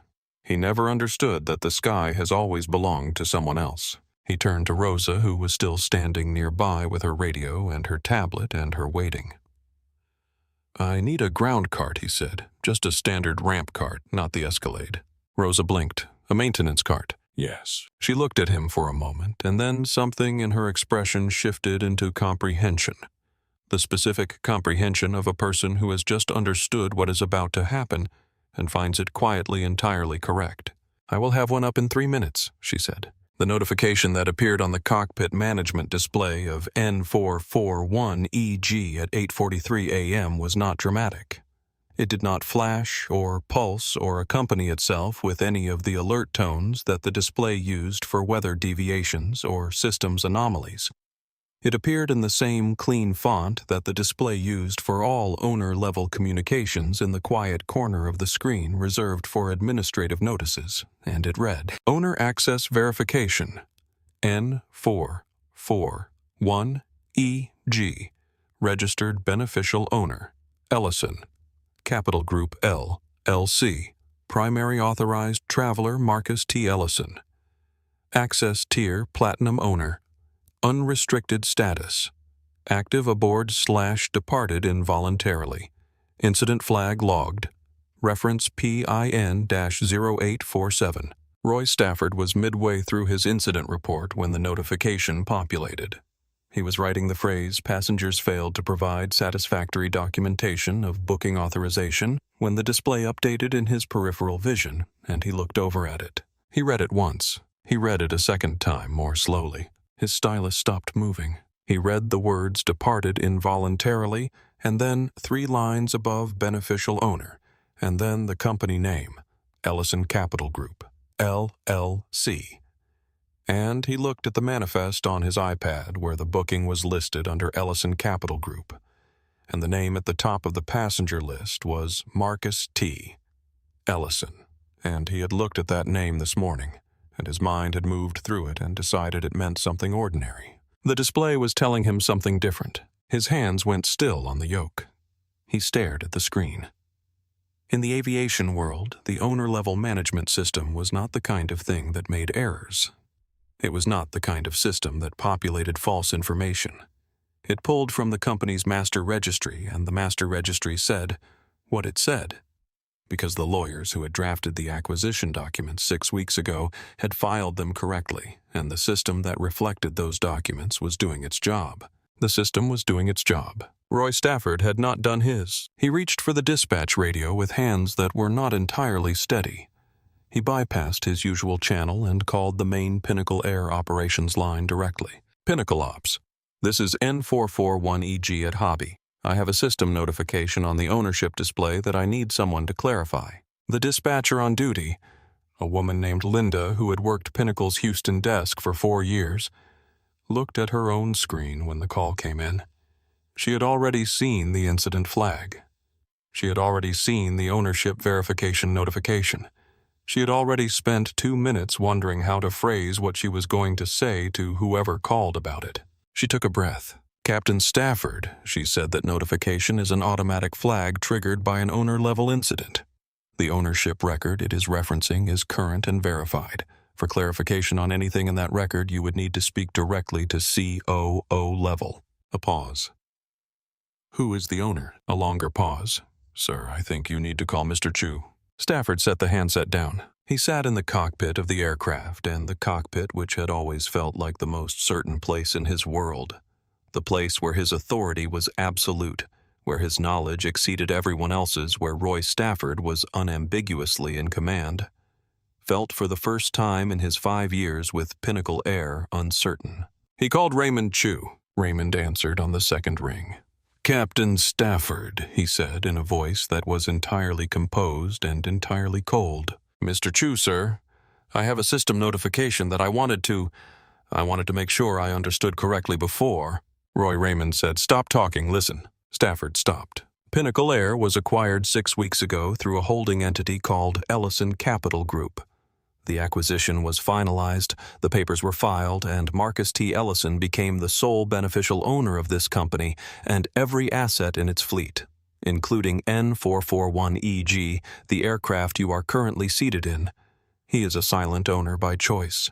He does not publicize his ownership. He was scheduled to use the aircraft today for a private family trip to New York, which he does as the owner of the aircraft have unlimited right to do. He did not flag his ownership status on the crew manifest because he wanted to experience standard service as a normal client. Stafford was not breathing normally. He told me this morning Raymond continued that he was going to observe the flight as a standard passenger without announcement and report back on the quality of Pinnacle Air's service. What he actually experienced, Roy, was your version of Pinnacle Air's service, which he has in full detail already reported back to me. Mr. Chewy. The passengers did not have, there was no indication. The booking tier said Platinum Owner Access. Sophia Reyes told you the booking tier. The manifest had his name. His ID matched the manifest. His documentation was clean. And yet... Raymond let the silence finish the sentence. I did not know who he was. Roy. Raymond's voice did not rise. It did the opposite, which was worse. That is the problem. Not that you did not know, that it mattered whether you knew. Stand by. The line did not go dead. It went to hold. In the hold silence, Roy Stafford sat in the cockpit of a $65 million aircraft that belonged to the man he had just ordered off the tarmac in 96-degree heat. And for the first time that morning, the foundations of his certainty cracked. Not shattered, not yet, because a man with Stafford's particular architecture of ego does not shatter quickly, but cracked the way a wall cracks before it comes down. He looked at the ownership display again, departed involuntarily. He closed his eyes. On the ramp below, Rosa Medina was pulling a standard ground crew cart up to the terminal overhang where the Ellisons were waiting in the shade. Marcus looked at Jordan, ready. Jordan shouldered his backpack, ready. They got in the cart, Diane beside Marcus, Jordan in the back with the bags, Rosa at the wheel. She did not use the main ramp drive. She took the service path, the one maintenance used, the one that came around the south side of the terminal and approached the aircraft from the rear quadrant. No fanfare, no convoy. Just a small cart crossing a Texas tarmac, carrying the man who owned the aircraft back to his property. Above them in the blinding August sky, a bird crossed the sun and was gone. Roy Stafford heard the cart before he saw it. He was at the cockpit window. He had gotten up from the captain's seat without conscious decision drawn there by some peripheral awareness, some change in the quality of the ramp outside. He looked down and saw the maintenance cart coming around the south end of the terminal building, moving at the unhurried pace of ground vehicles on a private ramp, heading in a straight line toward N441EG. He could not see the occupants clearly from the cockpit angle at first. He saw a female driver in a Pinnacle Polo, Rosa he would recognize later, and 3 passengers. He assumed alternate passengers. He assumed the broker had moved quickly. He straightened his jacket automatically because the new owner was supposedly arriving any minute and he needed to be composed and professional, and whatever performance was going to be required of him in the next 20 minutes, he intended to deliver it. Then the cart stopped, and Marcus Ellison stepped out. Stafford's hands went to the edge of the instrument panel. He watched Marcus stand up from the cart in the same charcoal linen blazer and dark jeans, and then Diane, and then Jordan with his backpack and his book. And the world did a specific thing that the world does in moments when certainty collapses. It continued entirely unchanged while something inside it became entirely different. He had known in the hold silence with Raymond's voice that something had gone wrong. He had known it with the clinical knowledge of a man processing information. But seeing Marcus Ellison step out of a maintenance cart and walk toward his aircraft, the aircraft the ownership display had just confirmed was Marcus's, converted that clinical knowledge into something visceral. He went down the stairs. He did not make the decision consciously. His body went down the stairs because his body understood on some level below decision that he could not remain in the aircraft while this happened below him. He reached the ramp level. The heat hit him immediately, the same heat he had watched the Ellison standing in from the cool, climate-controlled cockpit. He stood at the base of the air stairs, and the sun pressed down on his shoulders with the same flat indifference it pressed on everything else. Marcus was 15 feet away, walking toward him, unhurried. Stafford's training asserted itself. 30 years of aviation had given him a set of reflexes for managing difficult situations with authority, and those reflexes fired now reaching for the familiar. "Mr. Ellison," he said. He was aiming for controlled and landed somewhere between controlled and desperate. "I understand there may have been a miscommunication this morning. I acted within the scope of my authority as pilot in command, and I stand by the safety rationale," Roy Marcus said. "Just the name, first name, no title." The register shift was so precise and so complete that Stafford stopped mid-sentence. Marcus looked at him. Not over him, not around him. At him with the full weight of attention that Marcus Ellison gave to things that mattered, which was not the attention of anger, but of complete and unilateral clarity. "I'm going to show you something," Marcus said. He reached into the inner pocket of his blazer and produced his phone. He held the screen facing outward. On it, pulled from the Pinnacle Air Owner portal, was the ownership verification notification. His name, the aircraft tail number, the incident reference number, the timestamp. The words departed involuntarily in the same clean font they used for everything that was unambiguously true. Stafford read it. He looked up at Marcus. He looked back at the phone. Then again at Marcus. "The aircraft told you first," Marcus said, his voice entirely even. "I wanted you to see that. I wanted you to see that the record that was always there in the system you were sitting inside said exactly what was true, before you heard it from me. Because I want you to understand that this was never about whether you knew my name. The system knew. The manifest knew. The booking knew. You simply decided that what your eyes were telling you mattered more than what every piece of evidence in front of you was saying." Stafford opened his mouth. Roy Marcus said, and the first name did what it did the second time exactly as it had done the first. It stopped him. "Don't explain to me. There is nothing to explain. The record is the record." He reached into his jacket and brought out his phone again. He held it at his side. "Raymond," he said, "you are on. I need you to stop for a second. Because Roy Stafford is standing on that tarmac right now in 96-degree heat, and he just heard his own aircraft confirm what he refused to acknowledge inside it. He is looking at the man he threw off the jet. He is beginning to understand what he has done. And Marcus Ellison has not raised his voice once. Not once. In the cabin, on the stairs, on the ramp, in the heat. Through all of it. If this story is moving you, share it right now. Send it to someone who needs to be reminded what quiet power actually looks like. Drop a comment and tell me at what point in this story did you know exactly how this was going to end. Because Raymond Chu is about to speak. And when he does, every single thing Roy Stafford built his morning on is going to come down.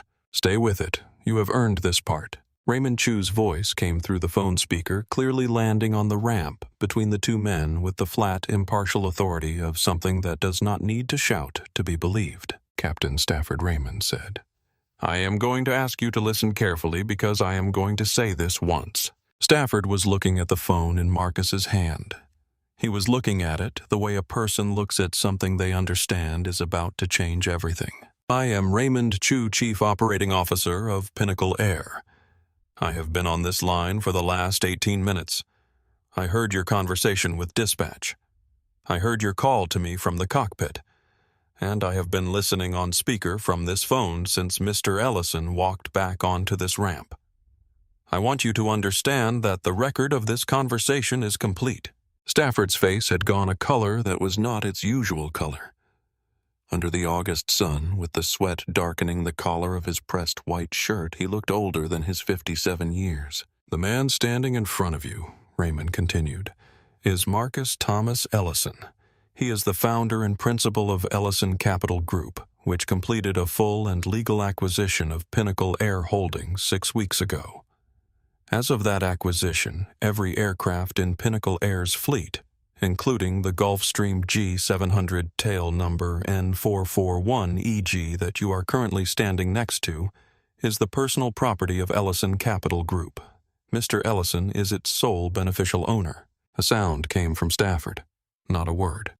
A sound, the involuntary exhalation of a man whose chest has done something it was not told to do. His wife, Diane Ellison, and their son, Jordan Ellison, are listed on the Master Authorization Registry as unrestricted authorized travelers. The Platinum Owner Access booking tier under which this flight was registered is, as I believe you have now confirmed, the highest designation that Pinnacle Air issues. It is issued exclusively to ownership-level parties. Marcus was watching Stafford. He was not watching him the way a person watches an enemy.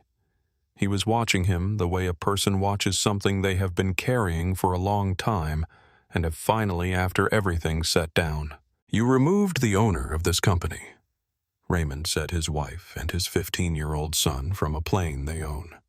"You did this in front of multiple passengers, including a working travel journalist who has been streaming from this ramp for the past 22 minutes to an audience that is currently approaching 30,000 viewers. You did this after the second flight attendant formally objected. You did this after the booking manifest, the FBO clearance, and the aircraft's own management system all confirmed their authorization. And before they left your aircraft, you said, and I am quoting from the audio record that our systems have been logging since the incident flag was triggered, some people just do not know where they belong." Stafford looked at Marcus. The look lasted a long time. "I did not," he said. "Roy?" Raymond's voice did not raise. "The recording has the timestamp. The log is already in the system. Please do not finish that sentence." Stafford did not finish it. The ramp was very quiet. Rosa Medina stood near the cart tablet in hand, not speaking. Jordan stood behind his father with his backpack and his book, watching the former captain of his family's aircraft with the specific complicated expression of a 15-year-old who has just seen the mechanism of something he has always known about made completely undeniably visible. "I want to be clear about something," Marcus said. His voice was not loud. It carried because the ramp was quiet and because there was no uncertainty in it. It went directly from his mouth to Stafford's ears, with nothing wasted. "I am not doing this because I am angry. I am not doing this to make a point about who I am or what I own. I am doing this because Jordan heard you say his family does not belong, because Diane sat in that cabin and was asked to justify her presence on a paid cleared booking by a man who had decided before we came up the stairs that we were not what we were, because Sophia Reyes did everything correctly and was told to stand down, because Brenda Kowalski was put in a position where doing the right thing felt like a risk she could not afford, and because Nate Okafor has been recording since the 4th minute, and 30,000 people have watched you tell a family that some people do not know where they belong." Stafford looked at the ground, then back at Marcus. "I built Ellison Capital from nothing," Marcus said. "I was 22 years old in a too-big suit when someone decided I was in the wrong building. I learned something in the parking lot that day that has not left me in 23 years. The most dangerous thing you can do to a man who has underestimated you is succeed anyway. Quietly, completely, permanently. I have been succeeding at that for 23 years. Roy, and this morning you gave me the clearest look I have had in a long time at exactly why I do not stop. He stepped back. Raymond, he said, go ahead. Raymond Chu had been in corporate aviation for 21 years. He had managed acquisitions, labor disputes, safety crises, regulatory investigations, and every variety of operational failure that a fleet of private aircraft can generate. He had a voice trained over 2 decades to sound like the most settled thing in any difficult room. It was settled now, but it was not warm. Roy, he said, I want to walk through what happened this morning. Not because you do not know, you were there, but because I want you to hear it structured in sequence with the weight it actually carries. Stafford was standing at the base of the air stairs. His hands were at his sides. The epaulets on his shoulders, which he had always worn with the deliberate awareness of what they represented, looked different in the August sun. They were still gold, still pressed, still technically his, but they had the quality of objects whose meaning has shifted. Before the Ellison family boarded, Raymond said the FBO completed full identity verification. All 3 passengers were cleared through Platinum Owner Access Protocol. This clearance level exists at the top of our authorization hierarchy. It is documented. It is not ambiguous. You chose to conduct a supplemental verification that is within pilot and command discretion in genuine security situations. The operating word is genuine. You have not in this conversation named a specific behavior or observation that constituted an objective security concern. What you have named when pressed is that the passengers did not fit what you expected. Stafford said nothing. You asked for identification. They provided it, all 3 without complaint. Names matched the manifest. You then produced an internal security form that has not been used, to my knowledge, by any Pinnacle air pilot in the history of its existence.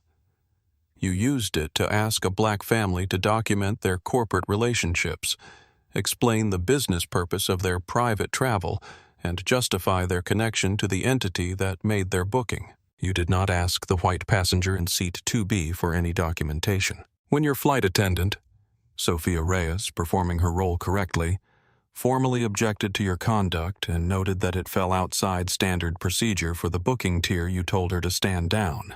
When the family continued to comply with your requests without aggression or abuse of any kind, you informed them that you were not comfortable with their presence and asked them to leave voluntarily. When they declined to leave voluntarily, you directed your second flight attendant toward the door release. When the family ultimately departed the aircraft, you said in a cabin with 4 witnesses and 1 active recording device, some people just do not know where they belong. He stopped. He let the structure of it rest there in the heat between all of them. Roy, he said, at every single point in that sequence you had the opportunity to stop. Sophia Reyes gave you that opportunity. The manifest gave you that opportunity. The FBO clearance record gave you that opportunity. Common professional judgment gave you that opportunity. You chose at each decision point to continue. Stafford's hands were trembling slightly at his sides. This was not visible unless you were looking for it. Marcus was not looking for it. He was looking at Stafford's face, which was the face of a man who has spent a career inside a story he told himself about the world, and is now in a single August morning being shown every place where that story was wrong. I built? Stafford began. His voice had a quality it had not had in the cabin, a rawness as if the authoritative register had simply vacated it and left something less practiced behind. I built my career on safety. 28 years. Not one incident. Not one complaint sustained against me. 2, Raymond said. Stafford stopped. There are 2 sustained conduct complaints in your HR file at Pinnacle Air, filed within the last 19 months, both from Sophia Reyes, both involving passengers who in her documentation were subjected to elevated scrutiny that she could not attribute to objective security criteria. A pause. Both complaints were reviewed at the supervisor level and filed without further action. That is a failure at several levels of this organization, and it will be addressed. But I want you to know that it is documented, that Sophia Reyes documented it, twice, and that you were not, as you may have believed, operating without a record. From behind his father, Jordan was watching Roy Stafford with an expression that had moved past the complicated through the sad and arrived somewhere in the territory of the simply true. He was 15. He had understood something this morning that some people spend their whole lives understanding, and he was not glad to understand it, but he understood it. Stafford looked at Marcus. He looked at him the way a man looks at someone he misjudged so completely that the misjudgment itself has become the most visible thing about the encounter. More visible than anything else, more present than the heat, or the ramp, or the aircraft, or the gold stripes on his shoulders that would, in approximately 90 seconds, be there for the last time. "Mr. Hayes," he said, and then he stopped. Because he had done it again. The name, the wrong name. He heard it come out of his own mouth, and he heard what it meant. That even now, standing in front of the man who had bought the company, he had reached for a generic name, a placeholder name, a name that was not the name on the manifest because some part of him had still not integrated that the man in front of him was who the manifest said he was. Ellison, he corrected himself. The correction was almost worse than the error. Marcus looked at him. He did not address the name. He let it be what it was. "I accept that you did not know who I was," Marcus said. "I want you to hear this clearly, Roy, because I mean it exactly as I say it. I accept that. What I do not accept, what I have never accepted and will not accept, is the reason it mattered. Not who I am. What I am. You saw a black family on a private jet, and you decided before we opened our mouths that something was wrong. That is not a security decision. That is a decision about who is allowed to be comfortable and who is required to prove themselves and who gets the benefit of the doubt and who does not. That decision has a pattern. Sophia Reyes documented it twice. My son heard it this morning, and 30,000 people are watching it right now on a screen somewhere. He turned his head slightly toward the phone. Raymond. Raymond Chu's voice came through with the precision of a decision already made. "Captain Richard Stafford," he said, "your employment with Pinnacle Air is terminated effective this moment. Your security clearances are being revoked as of this call. Your credentials and company access have been deactivated in our system. Rosa Medina will receive your access badge and ramp credentials. You are no longer authorized on Pinnacle Air property aircraft or affiliated FBO premises under our operating banner." A silence. Stafford reached up. His fingers found the left epaulette and unclipped it from his shoulder with a small, precise motion, then the right. He looked at them for a moment. Two pieces of fabric and metal, the symbols of an authority he had spent 28 years earning and 11 seconds losing, and set them on the bottom step of the air stairs. Rosa Medina stepped forward. She held out her hand. He placed his access badge in it and his ramp credential, and she received them with both hands formally, as if the formality of the gesture was the only thing she could offer that might be adequate to the weight of the moment. It was not adequate, but it was something. Jordan watched all of it. He did not look away. He filed it the way his father had taught him to file things. Not for use as a weapon later, but as knowledge, the kind that changes the shape of what you build. He looked at the epaulettes on the bottom step of the air stairs. Then he looked at his father. "Now," he said. Marcus put his hand on his son's shoulder. The same place it had been when they were standing in the cabin, and everything was just beginning. "Now," he said, "we go fly." Roy Stafford did not move immediately after the call ended. He stood at the base of the air stairs with the August sun on his back, and the ramp, concrete solid beneath his feet, and the aircraft behind him that was no longer his aircraft, that had never in any way that the law recognized been his aircraft. And he stayed very still in the way of a man whose certainty has been so completely removed that the body does not yet know what to do without it. Rosa Medina was already on her radio calling the operations desk to log the termination and notify the gate. Her voice was professional and unhurried, describing the administrative steps that follow a termination on the ramp, and she did not look at Stafford while she did it.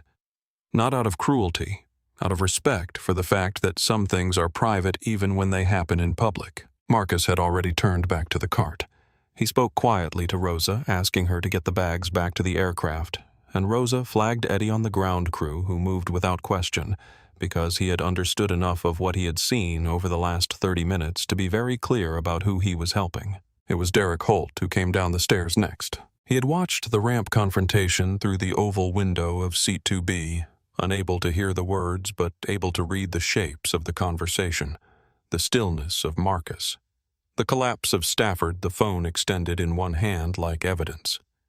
And he had made a decision which for Derek Holt required slightly more internal negotiation than it would for most people, because Derek Holt was not accustomed to being on the wrong side of a situation. He came down the stairs with his briefcase and his WSJ and his reading glasses in his breast pocket, and he walked across the ramp to where Marcus was standing. "I want to say something," he said. Marcus looked at him. He waited. "In the cabin, Derek said I made assumptions about what was happening and about what would be cleaner." He paused. He was a man who was good with language in certain professional contexts, and was finding that this was not one of those contexts. "I said things that I should not have said, and I did not say things I should have. I am aware of the difference between the two." Marcus held his gaze without filling the silence. "For what it is worth," Derek said, "I am sorry." Marcus looked at him for a moment. "I appreciate you saying it," he said. "What you do with it after today is what will matter." Derek nodded. He did not shake Marcus's hand. He seemed to understand that the moment did not invite that gesture. He walked to a waiting car that had been called up from the terminal, and he got in without looking back, and the car drove away. Sophia Reyes came down the stairs. She had not been asked to deplane. She had chosen to come down because there was something she needed to say, and the aircraft was not the place to say it. She crossed the ramp and stopped in front of Diane first. She was not composed. Her eyes were bright, and her jaw was doing the thing it does when a person is holding something together by will. But she was present. Fully present the way she had been in the cabin from the first moment. "I am sorry I did not do more," she said. "I should have been louder. I should have," Sophia Diane said. She said it the way you say a name when you want someone to stop and receive something instead of speak. "You did what was right every single time you had the choice. You stood in front of that door. You named the correct procedure to your captain when no one else in that cabin was doing it. You stayed." She paused. "That is not a small thing. In that cabin this morning it was the largest thing." Sophia's composure slipped slightly, and she let it. "I filed 2 complaints," she said to Marcus now, "in the last 19 months. I did not know if anyone read them." "Raymond told me," Marcus said. "He heard you." He looked at her directly. "Your file is going to reflect what actually happened this morning, not Stafford's version of it. And I am going to ask Raymond to go back and look at every complaint that was filed and not acted on, from you and from anyone else, because a pattern that gets filed and forgotten is not a safe organization. It is a liability. And I do not run liabilities." Sophia looked at him for a moment. Then she nodded once, and the nod had something in it that was not just relief. It was the particular release of a person who has been carrying something alone for a long time, and has just been told credibly that they no longer have to carry it alone. Nate Okafor approached carefully. He had closed his live stream 3 minutes ago. He had made a decision without anyone telling him to, that the ramp was shifting from public accountability into something more private, and that the difference mattered. He introduced himself to Marcus, his name, his publication, what he had witnessed, and why he had documented it. "I did not know who you were," he said. "I want you to know that. I recorded it because it was wrong, not because of who you turned out to be." "I know," Marcus said. "That is why it matters." Nate looked at Jordan. "That was a precise citation of Part 91 regulations you gave in that cabin. For a 15-year-old. Jordan, who had been quiet for a while, looked up with something that was almost a smile. "My dad has a library." "How long have you been interested in aviation?" "My whole life." Nate looked at Marcus. "Smart kid." "He is the reason I built all of this," Marcus said. He meant it as a simple statement of fact, and it landed that way, clean and complete and without decoration. Nate nodded. He shook Marcus's hand, then Diane's, then Jordan's. He turned and walked back toward the terminal, and Marcus watched him go with something in his face that was not triumph. Triumph was too simple for what this morning had been, but was the specific interior satisfaction of a man who has acted correctly in a situation that did not make acting correctly easy. At the base of the air stairs, Rosa Medina was completing the administrative steps of the termination with her usual precision. She had been doing this job for 20 years, and she had managed a great many difficult situations in that time, but this one had a quality she did not have language for, so she focused on the tasks.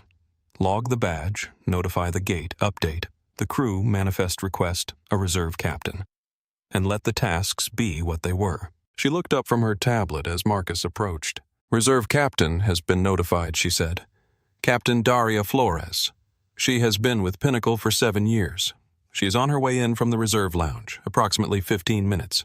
"Thank you," Rosa, Marcus said, "for everything this morning." She looked at him with the directness of a person who knows what they did and what they did not do and is not looking for absolution, just acknowledgement. "I should have caught the booking tier earlier," she said. "I should have flagged it." "You responded correctly when it mattered," Marcus said. "That is what I will remember." She held his gaze for a moment and then looked back at her tablet because there were still tasks to complete, and Rosa Medina was a person who completed her tasks. Marcus turned back to his family. Jordan was standing near the cart, his backpack on his book in his hand. He was looking at Stafford, who was still on the ramp. There was nowhere specific to go yet, nothing to do but wait for the airport operations team to come and formally complete the trespass notice, and he was just standing there in the heat, stripped of his epaulets, in a white uniform shirt with sweat at the collar, looking at the ramp. "Dad," Jordan said. Marcus stood beside him. They both looked at the former captain. "He thought he owned the sky," Jordan said quietly. Marcus looked at his son. He thought about what to say and then decided the truest thing was also the shortest. "Some men spend their whole lives mistaking the height they fly at for the size of who they are," he said. He confused the aircraft with the power, the uniform with the authority. Jordan looked at him. "And you never did." Marcus looked out at the ramp. The aircraft, the Texas sky, the heat shimmering above the concrete. "I confused plenty of things when I was younger," he said. "The difference is what you build when you stop being confused." He put his hand on Jordan's shoulder. "Let's go home." Captain Daria Flores arrived in a silver sedan 14 minutes after Rosa made the call. She was 41 years old with 7 years at Pinnacle Air and 4,000 hours before that in regional jets out of Miami. She wore her uniform with the comfortable authority of someone who fills it because of what she knows rather than what she projects, and she carried a flight bag over one shoulder and nothing else. She came up the air stairs, paused at the cabin entry to take one focused breath, and then addressed the family directly and without preamble. "Mr. and Mrs. Ellison." "Jordan." She removed her uniform cap and held it at her side. "I have been briefed, not on what someone decided happened, on what the record shows happened. And I want to say on behalf of this crew that I am sorry your morning started this way." Jordan looked at her. He had the instinct, honed by years of reading aviation content, produced by people who genuinely loved the work of someone who can distinguish between a person who knows the thing and a person who talks about the thing. He looked at Daria Flores for approximately 3 seconds. "What are your total flight hours, Captain?" he said. She did not hesitate. 9,412, as of last Thursday. Jordan nodded. "Do you know the G700's maximum certified altitude? 51,000 feet. We will cruise at 43 today for fuel economy on the New York routing." Jordan looked at her for another beat. Then something in his shoulders came down that had been up since the cabin, the very specific tension of a 15-year-old who has been told he does not belong in a space he has been studying his entire life and who is now in front of someone who is treating his knowledge as currency rather than presumption. "Okay," he said. "I will take the window seat." Flores allowed herself a small, genuine smile. "I will let the first officer know you are aboard. He is a pilot enthusiast too. You two might get along." In the aft galley, Sophia had returned to her station. She was efficient and warm, and she moved through the cabin reset with the focused energy of someone who is glad to have something concrete to do with the last 40 minutes. She set the forward service for 4. Flores would eat en route, and she arranged the water and the cabin lighting, and she did not think about the door panel or the intercom or the look Stafford had given her when she said, "I will not participate in this," because she was done with all of that. She was going to New York. Brenda was not on the aircraft. She had requested, through Rosa, a voluntary leave of absence starting immediately. Rosa had processed it without comment. Sophia had seen the request on the crew manifest update and had felt 2 things simultaneously: the loss of an experienced colleague and the recognition that sometimes people need to step away from the thing they have been doing to understand what they were doing. She hoped Brenda would come back. She thought she would. Marcus sat in the forward starboard seat, the same seat that had been his when they boarded the first time before Stafford had made the cabin into something else. He set his phone on the side table and looked at the oval window and did not open his laptop, which Diane noticed and did not comment on. She sat across the aisle. She looked at her husband with the full, clear attention of a woman who has known him for 20 years and knows the difference between the stillness of resolution and the stillness of aftermath. "Hey," she said. He looked at her. "You good?" He thought about it. Not the quick, reflexive version of the question, but the actual version. "Yeah," he said. "Yeah, I am good." She reached across the aisle. He took her hand. From the flight deck, Captain Flores's voice came through the intercom. Clear, professional, with a warmth underneath it that was not performed. "Good morning. This is Captain Flores. We are going to push back in approximately 5 minutes. Our routing to Teterboro is cleared flight time 3 hours and 40 minutes. Skies ahead are clean all the way. Sit back. You are going to have a smooth ride." Jordan was pressed against the oval window watching the ground crew disconnect the external power unit. His book was in his lap, but he was not reading it. The engines were beginning their startup sequence, the deep, precise turbine whine that starts below the threshold of full hearing and builds, and he was tracking the sound with the specific attention of someone who knows what each phase of it means. "Hey, Dad." "Yeah. When we get to New York, can we come back and visit the maintenance hangar? I want to see the avionics updates Rosa mentioned. We can arrange that. Can I meet Captain Flores when she's not flying?" Marcus looked at his son. "We own the company, Jordan. You can talk to every captain in the fleet if you want." Jordan looked at him with an expression that was 15 years old and 40 years old at the same time. "I know," he said. "I just wanted to ask." He looked back out the window. Some things should still be asked for. Marcus held his son's gaze for a moment. Then the aircraft began to move. The pushback was smooth and quiet. The G700 rolled backward from its parking position with the patient, deliberate precision of a machine that knows exactly where it is going, and the ramp fell away behind them as they turned to face the taxiway. Through the oval window, Jordan watched the Signature Aviation Terminal slide past and the spot where the ground crew cart was still parked and the stretch of ramp where the morning had happened. He could not see Stafford from here. The man was somewhere behind them in the heat diminishing. The aircraft leveled onto the taxiway and began its run toward the departure runway. Jordan pressed his palm flat against the oval window, feeling the vibration of the engines at full taxi power, transmitting through the airframe and through the glass and into his hand. The aircraft stopped at the hold short line. Marcus heard the radio traffic. Flores's calm exchange with Houston Tower, the clearance, the redback. And then the engines spooled up with the contained progressive power of something that has been patient long enough. The takeoff roll was everything it was supposed to be. The G700 accelerated down the runway with a smoothness that was almost impossible to believe at that speed, the Rolls-Royce engines pressing the family back into cream leather with a force that was firm and then was gone as the nose rotated and the aircraft lifted cleanly from the Texas asphalt and pointed itself into the hard blue August sky. Jordan's hand was still on the window. Below them, Houston spread out. The freeways, the downtown cluster, the green squares of parks, the silver thread of the bayou, the Hobby Airport complex, shrinking fast. The shadow of the aircraft raced across the rooftops and then crossed the airport boundary, And then there was nothing below them but the haze and light of a Texas morning. And then that too was gone as they climbed through the first layer of cloud. Jordan turned from the window. He looked at his father. "We are flying," he said. "We are flying," Marcus said. The aircraft leveled at cruising altitude. The cloud deck was below them. The sky above was the particular blue that only exists at 43,000 feet.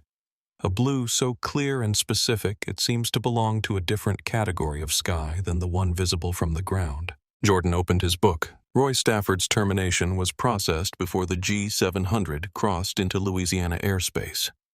By noon, his name had been entered into Pinnacle Air's incident registry, a record that follows a pilot the way certain decisions follow a man, permanently and into every room he tries to enter after.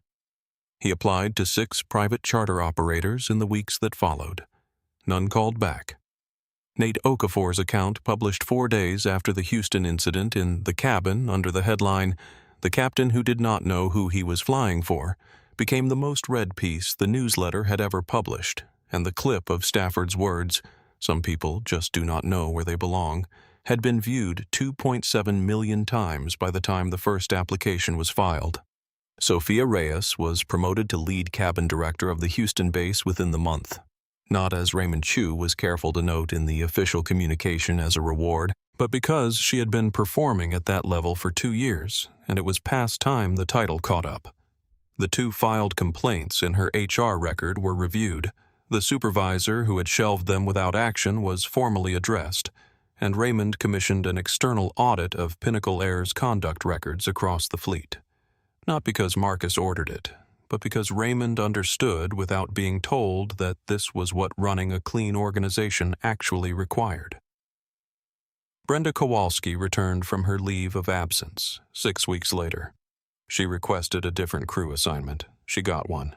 The real change was smaller and more permanent than any of that.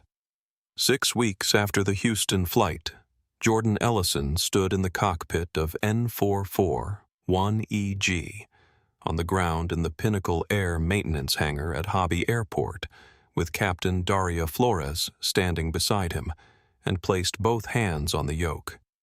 He did not fly it. That was not the point. The point was that the cockpit opened its door to a 15-year-old who had been told in that same aircraft that he did not belong, and the aircraft let him in and no one told him to step back.